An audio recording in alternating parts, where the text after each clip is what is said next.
Hello students, हम लोग JEE main 2019 का पेपर सोल्व कर रहे हैं। प्रीवियस ईयर का पेपर है जो कि 2019 के जनवरी के 10th जनवरी को आया हुआ पेपर को हम लोग सोल्व कर रहे हैं अभी। इससे पहले हम लोग 9th जनवरी का मॉर्निंग और इवनिंग दोनों सेशन का पेपर का फिजिक्स पार्ट को हम लोग क्या सोल्व कर चुके हैं। अब जो है हम लोग जो है 10th जनवरी का फिजिक्स का पार्ट को सोल्व कर रहे हैं जो कि 10th जनवरी 2019 में आया हुआ था और ये मॉर्निंग सेशन का पेपर है जिसका पहला क्वेश्चन है, फर्स्ट नंबर क्वेश्चन है। Question number 1, a uniform metallic wire has resistance of 8 ohm 18 ohm and it bent into equilateral triangle, then the resistance between any two vertices of the triangle is। हम लोग को दिया गया है एक uniform metallic wire जिसका resistance कितना है 18 ओम दिया गया है। इसको बेंट किया गया है इक्विलेटरल ट्रायंगल के जैसा। तो इक्विलेटरल ट्रायंगल के जैसा इस तरह से बेंट करने से क्या चीज हो जाएगा, इसका जो तीनों साइड होगा वो इक्वल हो जाएगा और तीनों साइड का रेजिस्टेंस क्या चीज हो जाएगा, इक्वल रेजिस्टेंस हो जाएगा। तो हम लोग को निकालना है then the resistance between any two vertices of the triangle. किसी दो वर्टिसेस के बीच में हमको इसका क्या निकालना है, रेजिस्टेंस निकालना है। तो हम लोग देखते हैं इस पेपर को, इसमें क्या चीज होता है जब हम इसको जोड़ते हैं इस तरह से इक्विलेटरल ट्रायंगल के रूप में, तो क्या चीज होता है, ये जो 6 ओम है और ये जो 6 ओम है ये आपस में कैसा है, सीरीज में है। तो इस दोनों को अगर हम कंबाइन कर देंगे तो क्या चीज हो जाएगा, 6 + 6 कितना हो जाएगा, 12 ओम मेरा इसका इक्विवेलेंट आ जाएगा ये वाला का। और ये दोनों, ये जो 12 ओम और क्या चीज है 12 ओम और 6 ओम ऑफ क्या चीज में हो गया, पैरेलल कनेक्शन में हो गया। तो इन दोनों को जो हम निकालेंगे पैरेलल में, तो उसका पैरेलल कनेक्शन के लिए हम लोग क्या निकालेंगे, आर इक्विवेलेंट इक्वल टू क्या चीज होगा, R1 × R2 upon R1 + R2। तो R1 × R2 हम लोग क्या करेंगे तो R1 कितना है 12 और R2 कितना है 6 बाई R1 कितना है 12 प्लस कितना हो जाएगा 6 इक्वल टू कितना हो जाएगा 12 × 6 बाई और 12 + 6 कितना हो जाएगा 18। तो 6 3 जा 18 और 3 4 जा 12। तो इसका जो इक्विवेलेंट रेजिस्टेंस आएगा वो कितना आ जाएगा 4 ओम, जो कि इसमें ऑप्शन नंबर 3 में दिया गया है, जो कि इसका करेक्ट आंसर ऑप्शन 3 होगा। Next question number 2। अब question number 2, A satellite is moving with A constant speed v। एक सैटेलाइट जो है कांस्टेंट स्पीड v से क्या कर रहा है, मूव कर रहा है in a circular orbit around the earth के चारों तरफ सर्कुलर ऑर्बिट में घूम रहा है, ऑफ मास m, और उसका मास कितना है m, is ejected from a satellite such that it just escape the gravitational pull of the earth. ये जो है ना सैटेलाइट से क्या चीज होता है, ये जस्ट जो है इजेक्ट किया जाता है, एक मास को सैटेलाइट से क्या किया जाता है, फेंका जाता है, और वो जो है just escape of the gravitational pull, और वो जो है ना ग्रेविटेशनल पुल ऑफ अर्थ से क्या चीज हो जाता है, स्केप कर जाता है। At the time of ejection, तो kinetic energy of the object is, तो हम लोग को निकालना है उस ऑब्जेक्ट का काइनेटिक एनर्जी कितना होगा ताकि वो जो है और अर्थ ऑर्बिट से क्या चीज हो जाए, निकल जाए। तो हम लोग जानते हैं at the height of the अर्थ है ना, और वाइटल वेलोसिटी कितना होता है v, और वाइटल वेलोसिटी कितना होता है √gm/r, ये ऑर्बिटल वेलोसिटी होता है। और जो एनर्जी कंजर्वेशन होता है, जब वो ऑर्बिट में क्या करेगा, चक्कर लगाते रहेगा, तो टोटल एनर्जी का सम कितना होता है, 0 होता है। तो 0 जब होगा तो उसमें total potential energy plus kinetic energy का सम कितना हो जाएगा, 0 हो जाएगा। तो यानी कि क्या चीज हो जाएगा, gravitational potential energy equal to kinetic energy of satellite, ये दोनों क्या चीज होगा, इक्वल होगा। काइनेटिक एनर्जी ऑफ सैटेलाइट ये दोनों इक्वल होगा। तो अब जो है उस समय टोटल एनर्जी कितना रहता है, 0 रहता है। तो यहां पर ही एक इंफिनिटी में कितना होगा, एट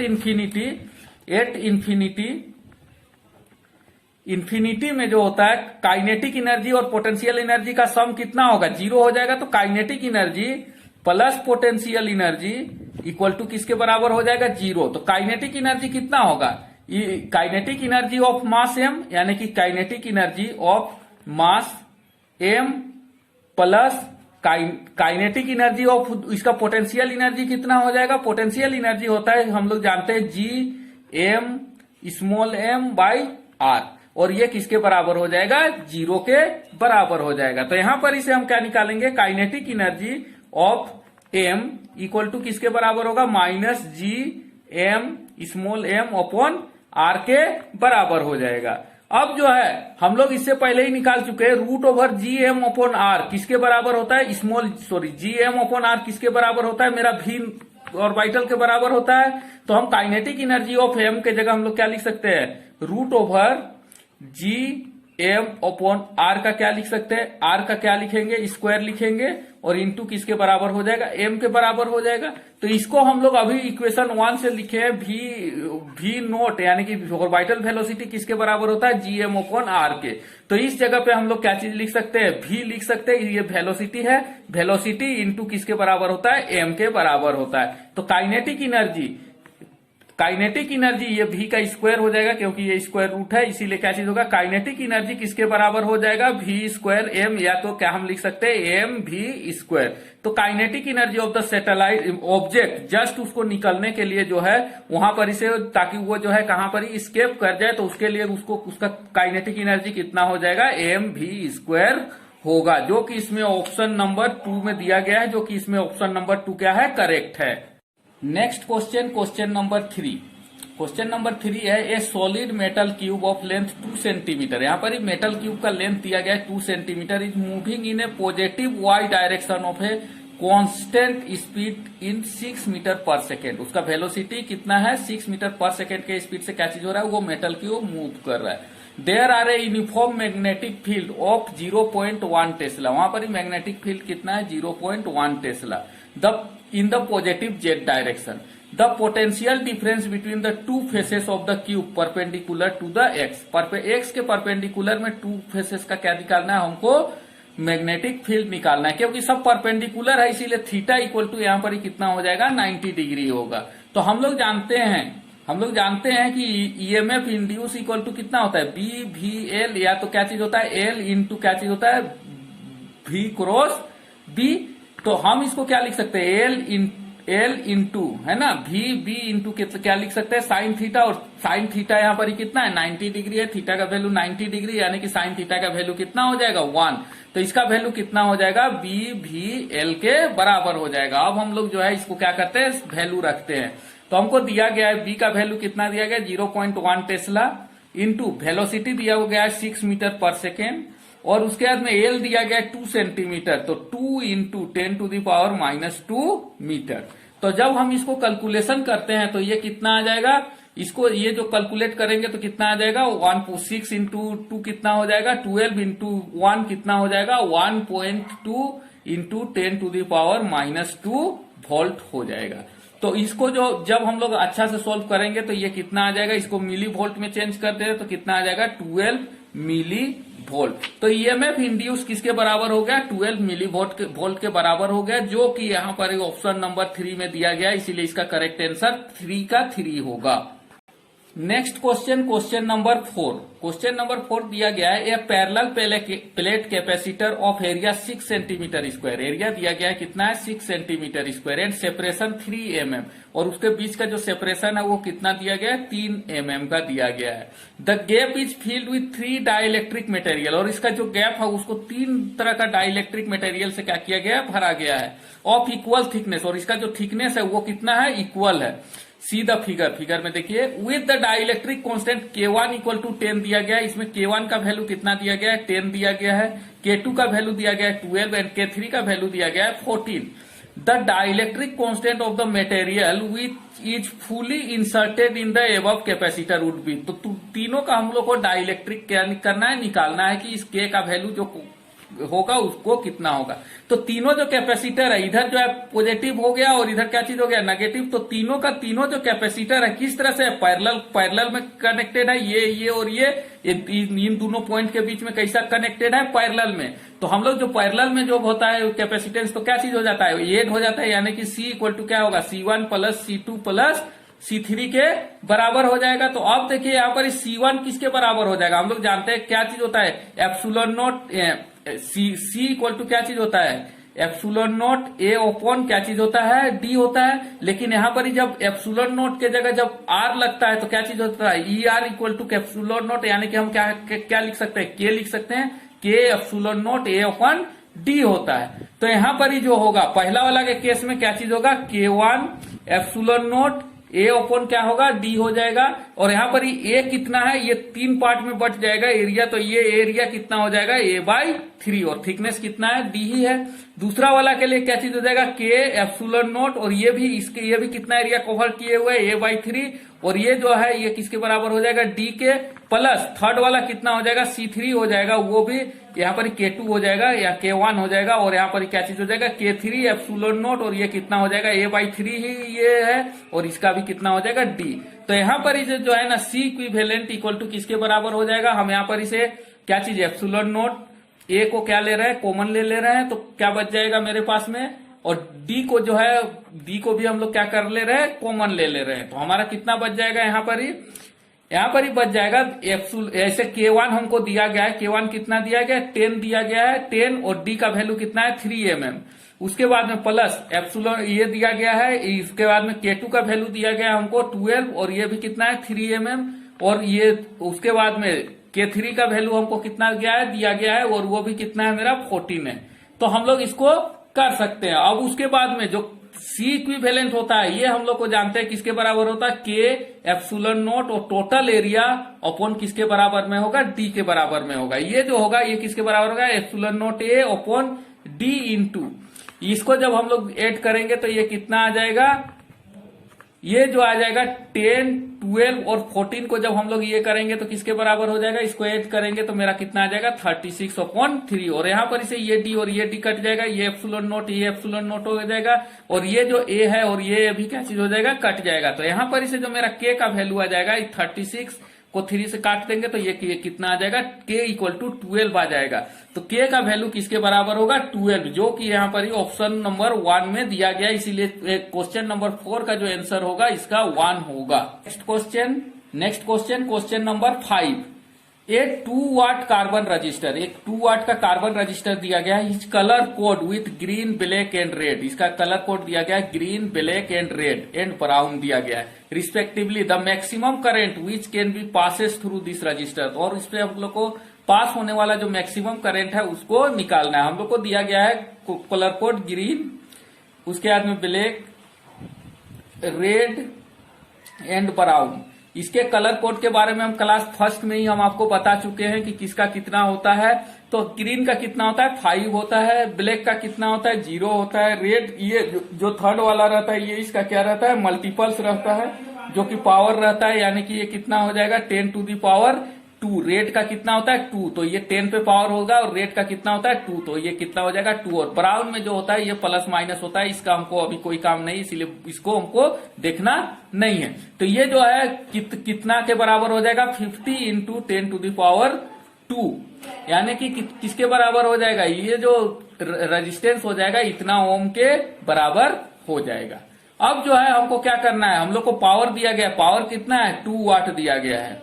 तो हम लोग जानते हैं पावर इक्वल टू किसके बराबर होता है, I² R के बराबर होता है। तो हमको यहाँ पर R पता है, तो हमको क्या निकालना है, I निकालना है। पावर कितना है, 2 वाट, और यहाँ पर इसे हम क्या कर सकते हैं, I² इक्वल टू क्या लिख सकते हैं, P/R लिख सकते हैं। तो P दिया गया है 2/R, कितना आया, 50 into 10 to the power 2 ohms, ये इतना आया। तो अब हम इसको क्या करेंगे, काटेंगे, तो क्या आ जाएगा, इसको जब हम काटेंगे तो क्या चीज हो जाएगा, यहाँ पर जो है 10 टू द पावर 2 को ऊपर लेकर के जाए, सॉरी इसको क्या करेंगे, इसको डेसिमल में लाएंगे, तो ये किसके बराबर हो जाएगा मेरा, इसको जो है कैलकुलेट करते हैं तो 2/50 यानी कि 225, यानी कि 1/25 इक्वल टू किसके बराबर आ जाएगा, हम 200 ऊपर में लिख लेते हैं और इस नीचे में 50 कर देते हैं, कितना हो जाएगा, 10 टू द पावर -4 आ जाएगा। ठीक है, यहाँ पर 10 टू द पावर -2 नीचे में था, और यहाँ पर 2 को 0 लाए तो कितना हो जाएगा, 10 टू द पावर -4। अब जो है हम लोग इसको काट लेते हैं,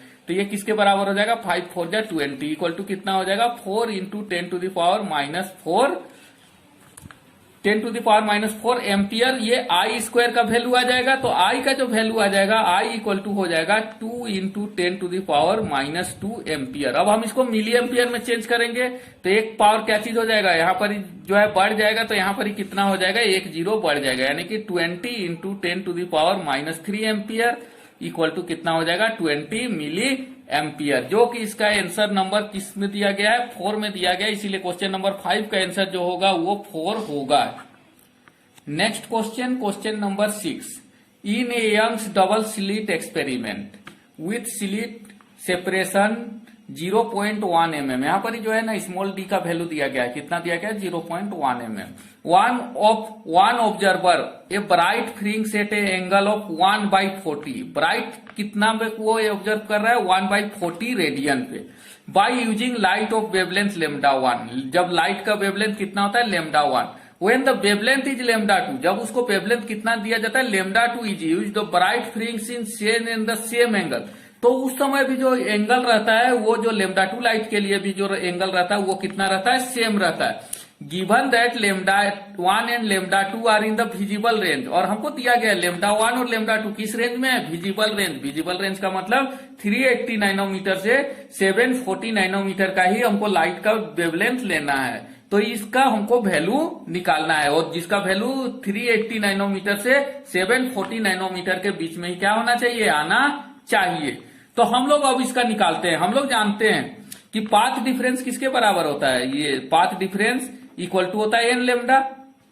यंग्स डबल स्लिट एक्सपेरिमेंट में पाथ डिफरेंस इक्वल टू ये होता है n लेमडा इक्वल टू किसके बराबर होता है d sine theta d theta, ये इसके बराबर होता है। तो हमको दिया गया डी साइन थीटा दिया गया है, तो डी साइन थीटा तो डी साइन थीटा किसके बराबर होता है 0.1 mm और इंटू थीटा का वैल्यू कितना दिया गया है हमको 1/40 दिया गया है।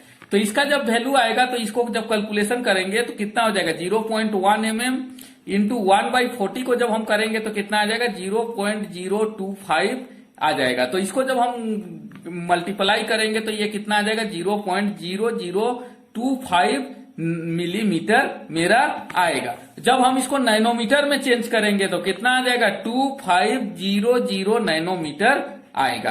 तो ये जो है वेवलेंथ का क्या चीज हो गया, इसका पाथ डिफरेंस हो गया। और हम लोग जानते हैं पाथ डिफरेंस इक्वल टू किसके बराबर होता है n लेमडा के बराबर होता है। तो पाथ डिफरेंस इक्वल टू होता है n लेमडा।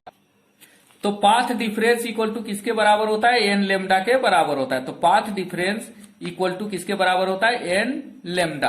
तो λ1 के लिए λ1 और λ2 दो वैल्यू हमको चाहिए, लेकिन यहाँ पर पाथ डिफरेंस कितना है मेरा 2500 नैनोमीटर, ये हमको पाथ डिफरेंस चाहिए। और हमको जो है ये किसके रेंज में चाहिए 380 से 370। तो हम n का वैल्यू क्या रखेंगे कि इसका जो रेंज आएगा वो किसके बीच में आएगा 380 और 740 के बीच में आएगा। बाकी हमको n के लिए हमको कुछ नहीं चाहिए। तो यहाँ पर ही जो है ना n लेमडा हो रहा है, तो इस n को हम यहाँ पर ही लाएंगे। तो n का वैल्यू क्या रखेंगे कि मेरा जो रेंज आएगा वो कितना तक आएगा 380 से लेकर के 740 तक आना चाहिए। तो देखिए हम n का वैल्यू अगर हम 5 रखते हैं, n का वैल्यू पहले 4 रखते हैं, तो 4 रखते हैं तो इसका लेमडा का वैल्यू कितना आ जाएगा, यानी कि 2500/4 इक्वल टू कितना आ जाएगा 625। तो 625 नैनोमीटर जो है वो 380 और 740 के बीच में है। तो यानी कि इसका वैल्यू क्या चीज हो सकता है कि λ1 ये वाला लाइट हम दे देंगे और दूसरा n बराबर हम कितना रखते हैं 5। तब कितना हो जाएगा 2500/5 इक्वल टू कितना हो जाएगा ये 500। ये भी रेंज जो है इसके बीच में आ रहा है 380 से 740 के बीच में। यानी कि जो λ1 होगा, λ1 मेरा अगर ये 625 होगा तो λ2 मेरा किसके बराबर होगा 500 के बराबर होगा। यानी कि एक कितना होगा, एक 625 होगा और अगला कितना होगा 500 नैनोमीटर, जो कि इसमें आंसर किसके में दिया गया है 2 में दिया गया, इसीलिए 6 का जो आंसर होगा वो 2 नंबर होगा। Next question number 7।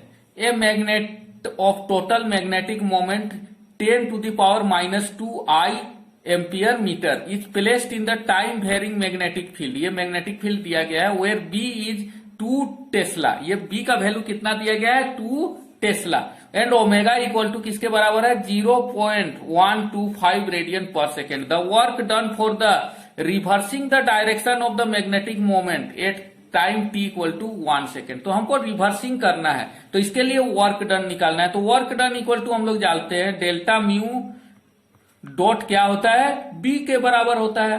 तो अब हमको जो डेल्टा म्यू दिया गया है, मैग्नेटिक मोमेंट दिया गया है, कितना दिया गया है 2 × 10⁻⁻2 और ये किस डायरेक्शन में दिया गया है I के डायरेक्शन में दिया गया है। ये B का वैल्यू दिया गया है, ये जो है 2 × 10⁻2 टेस्ला और ये कितना दिया गया है 10⁻⁻2 दिया गया है। तो ये दोनों को जब मल्टीप्लाई करते हैं तो ये हो जाता है। तो यहां पर ये आई डायरेक्शन में दिया गया है और उसके बाद में जो मैग्नेटिक फील्ड का डायरेक्शन है वो कितना दिया गया है, 1 इंटू, है ना, 1 इंटू कोस कितना दिया गया है, 2 कोस 0.125। जब हम इसको मल्टीप्लाई करते हैं तो ये कितना आ जाता है, 2 इंटू, यहां पर जो है ना कोस 0.125 का जो वैल्यू आ रहा है लगभग कोस 0 के ही बराबर आ रहा है। तो लोग लगभग कोस 0 के बराबर आ रहा है तो लोग कोस 0 का वैल्यू हम लोग कितना रखते हैं, 1 रखते हैं। यानी कि हम इसको कितना रखेंगे, 10⁻⁻²। ये भी आई डायरेक्शन में और ये भी आई डायरेक्शन में है। तो आई कैप इंटू आई कैप क्या चीज हो गया, 1 हो गया। तो इतना जूल मेरा क्या आ जाएगा, एनर्जी आ जाएगा। इसको हम लोग और ये में लग सकते हैं 0.02 जूल क्या चीज हो जाएगा, इसका एनर्जी हो जाएगा मैग्नेटिक मोमेंट का। तो जो कि यहाँ पर ऑप्शन नंबर 2 में दिया गया, इसीलिए इसका ऑप्शन नंबर 7 का 2 करेक्ट आंसर होगा। Next question, question number 8। To mop clean a floor of cleaning machine, press a circular mop of radius R. एक जो है ना क्लीनिंग मशीन होता है जो कि क्या करता है, उसको घुमाता है और घुमाते हुए क्या चीज करता है, उसको जो है क्लीन करता है हम लोग का ये को फर्श को, और जिसका रेडियस कितना है, आर है। Vertically down with the total force F, जिसमें जो है ना डाउन में कितना फोर्स लगाया जाता है, एफ, मतलब दबा करके रखा जाता है एफ फोर्स से। एंड रोटेट इट, और उसके बाद में उसको क्या किया जाता है, घुमाया जाता है। ऊपर से फोर्स लगाया जाता है फिर घुमाया जाता है with a constant angular speed with its axis, और उसका एंगुलर स्पीड क्या रहता है, कांस्टेंट रहता है। If the force F is distributed uniformly over the मोप, और ये जो फोर्स है वो चारों तरफ समान रूप से क्या चीज हो रहा है, लग रहा है। It's coefficient of the fraction between मोप एंड फ्लोर इज म्यू, और जो मोप और फ्लोर के बीच का जो फ्रिक्शन का कोफिशिएंट है वो कितना है, म्यू है। The torque applied by the machine on the मोप इज, तो हमको निकालना है कि उसमें टॉर्क कितना अप्लाइड किया गया है। मान लो कि ये एक स्ट्रिप है, इस जगह पे हम लोग पहले इसका टी टॉर्क निकाल लेते हैं। इस स्ट्रिप में जिसका ये कितना है, dx है, और इसका जो लेंथ होगा वो कितना होगा, 2πr होगा। तो इसका जो टोटल एरिया होगा वो कितना हो जाएगा, 2π लेंथ इंटू ब्रेथ, यानी कि 2πr इंटू dx हो जाएगा। तो इसे यहां पर इसे जो है ना हम फोर्स पर यूनिट एरिया निकाल लेते हैं। तो force per unit area equal to किसके बराबर हो जाएगा, x इंटू म्यू एफ, और उसके बाद में क्योंकि म्यू एफ फोर्स लग रहा है, और उसके बाद में किसके बराबर हो जाएगा, टोटल एरिया कितना है, πr²। अब जो है इस स्ट्रिप के भर का एरिया है ना, इस स्ट्रिप का पूरा का एरिया हम केवल निकालते हैं। इसी का एरिया का हम क्या करेंगे, तो डी टो मेरा कितना हो जाएगा, डी टो इक्वल टू कितना हो जाएगा, x mu F upon πr² into ये जो स्ट्रिप का जो एरिया होगा वो कितना हो जाएगा, 2πr, यहां से यहां तक का लेंथ हो गया, इसका सरकमफ्रेंस लेंथ हो गया, और इसका चौड़ाई कितना है, dx। तो हम क्या करेंगे, इसको dx से मल्टीप्लाई कर देंगे और उसके बाद में क्या कर देंगे, इंटीग्रेट कर देंगे। तो हमको टो का वैल्यू आ जाएगा। यहां पर इसे कितना से कितना तक, 0 से लेकर के r तक हम इंटीग्रेट करेंगे। तो यहां पर इसे मेरा जो वैल्यू है 2 म्यू एफ, ये जो है हमारा क्या चीज हो जाएगा, बाहर आ जाएगा। यहां पर इसे 2 आ जाएगा, यहां पर इसे म्यू आ जाएगा, यहां पर इसे एफ आ जाएगा, और यहां पर इसे ये पाई और ये पाई भी क्या चीज हो गया, कैंसिल हो गया। और उसके बाद में मेरा वैल्यू आएगा, सॉरी यहाँ पर जो है स्मॉल आर होगा। तो ये स्मॉल आर और ये स्मॉल आर भी क्या चीज हो जाएगा, मेरा कट जाएगा। तो ये स्मॉल आर और स्मॉल आर भी कट गया। तो इक्वल टू किसके बराबर हो जाएगा, उसके बाद में इंटीग्रेशन ऑफ क्या चीज हो जाएगा, यहां पर ही x² dx के बराबर हो जाएगा, x² dx के बराबर हो जाएगा। तो ये वैल्यू आ गया। तो अब जो है इसका जब वैल्यू निकालेंगे तो यहां पर सॉरी यहां पर r² नीचे में है, सॉरी ये कैपिटल आर ही है, कैपिटल आर का स्क्वायर, और ये क्या चीज है, यहां पर ही जो है स्मॉल x होगा। तो किसका आ जाएगा, x² के बराबर आ जाएगा। तो अब जो है हम इसका इंटीग्रेट करते हैं तो कितना हो जाएगा, 2 म्यू एफ अपॉन किसके बराबर हो जाएगा, r², ये 0 से r तक जा रहा है, क्या चीज हो जाएगा, यहाँ पर ही x³ हो जाएगा, और ये कहां तक जाएगा, 0 से लेकर के r तक। अब जब हम इसका इंटीग्रेट करेंगे 2 म्यू एफ बाई r², और एक बार इसका वैल्यू कितना रखेंगे, r रखेंगे, तो ये कितना आ जाएगा, r³/3 के बराबर आ जाएगा। तो अब जो है हम लोग इसको r² में से r³ को काटेंगे तो एक r बच जाएगा, इक्वल टू किसके बराबर हो जाएगा, 2/3 म्यू एफ, और उसके बाद में एक r बच जाएगा। तो इसका जो आंसर आएगा ये 2/3 म्यू एफ आर आएगा, ये टॉर्क टो के बराबर होगा, जो कि टोटल टॉर्क कितना आएगा 2/3 म्यू एफ आर, जो कि यहाँ पर ये ऑप्शन नंबर 1 में दिया गया, इसीलिए इसका करेक्ट ऑप्शन नंबर 1 इसका सही होगा। Next question number 9, using a nuclear counter rate of the emitted particle from the radio active source is measured eight t=0। t=0 पे मेजर्ड किया जाता है और उस समय जो है ना रेडियो एक्टिव का सब्सटेंस का कितना काउंट होता है 1600 count per second, and at t=8 second it was 100 count per second. और जब t=8 सेकेंड होता है तो वो कितना काउंट निकलता है, वहां पर इसे radio active substance 100 count 1 second में निकलता है।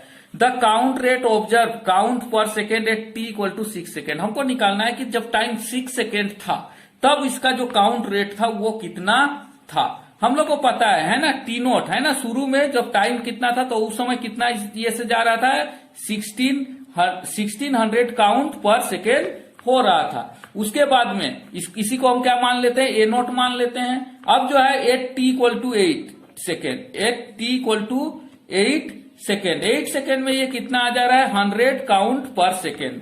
अब जो है हम इसको डिवाइड करते हैं a/a0, इसको जो है हम लोग a मान लेते हैं और ये a0 मान लेते हैं। तो a/a0 इक्वल टू कितना हो जाएगा 100/1600 इक्वल टू कितना आ जाएगा 1/16।